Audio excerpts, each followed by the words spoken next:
All right, this is an article by Mother Jones. Kevin Drum, the political blogger, gives Andrew Yang's climate plan a C minus. So let's go into this. Scroll down and get past the picture of our candidate. Okay, so he writes, when I evaluated the climate plans of the top Democratic candidates, I didn't include Andrew Yang because he wasn't really a top candidate.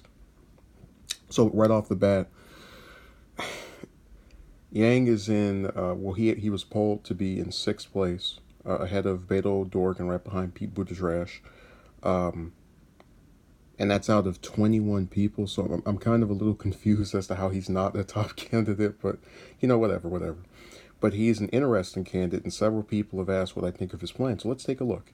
In terms of spending, he's proposing 4.9 trillion. However, 400 billion of that is democracy dollars, which is unrelated to climate change. That gets us to 45 trillion to 4.5 trillion.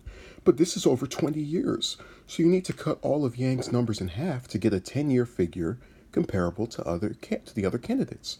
This gets us to about 2.2 trillion over 10 years, slightly larger than Joe brain-rotting Biden and Elizabeth Warren.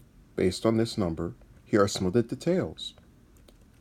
1.5 trillion to finance loans for household investments in renewable energy. A carbon tax of 40 per ton, rising to 100 per ton, with half returned to American families. An end to all fossil fuel subsidies. 100 billion for grid modernization. 25 billion in R&D for thorium-based molten salt reactors and nuclear fusion reactors. 50 billion for sustainable agriculture. 125 billion for net zero ground transportation. 35 billion to help people move to higher ground, a small amount of R&D focused on geoengineering. There are things to like and to dislike about Yang's plan, which could be said about every other candidate's plan, really. There's no perfect climate plan or that's like universally loved. I like the fact that he's willing to explicitly support fourth gen nuclear power as a stopgap measure, which is a good way of putting it. I like that he's willing to allocate money directly to adaptation. I like that he's willing to talk about geoengineering. I'm less enamored with his carbon tax and dividend proposal. It's true that the regressive nature of a carbon tax is a problem, but simply returning the money to low-income families means the carbon tax will probably have little value in reducing carbon emissions. This is the worst of all worlds, a carbon tax that will generate public opposition but not really accomplish much. I'm not excited about the huge loan program for household investments. This is something that I need to look into further. But I'm not sure that residual solar provides the biggest renewable bang for the buck. What does that even mean? The biggest renewable bang for the buck? Yang also goes out of his way to allocate specific amounts for a large variety of programs. This probably doesn't matter that much, but it still sets a bad example. Yang shouldn't pretend he knows down to the dollar how much we spend on every little thing.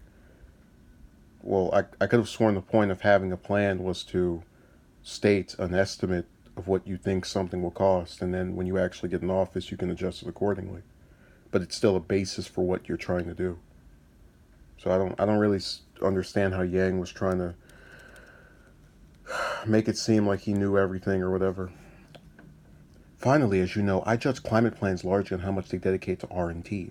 Yang never says directly how much R&D spending he supports, but it's possible to subtract from his top line number all the spending that definitely isn't R&D. By my rough accounting, this leaves about 250 billion max for R&D over the next 10 years. This is a pretty small number. 250 billion max is a small number in this guy's whatever.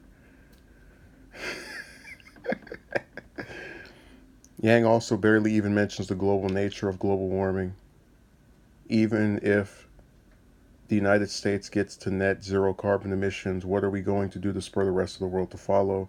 Yang has a sentence or two about this, but that's all. I demand Yang write 6 sentences about how we're going to get Russia to follow behind us, put all this together, and by admittedly idiosyncratic standards, Yang's plan isn't especially impressive. I'd give it a C minus.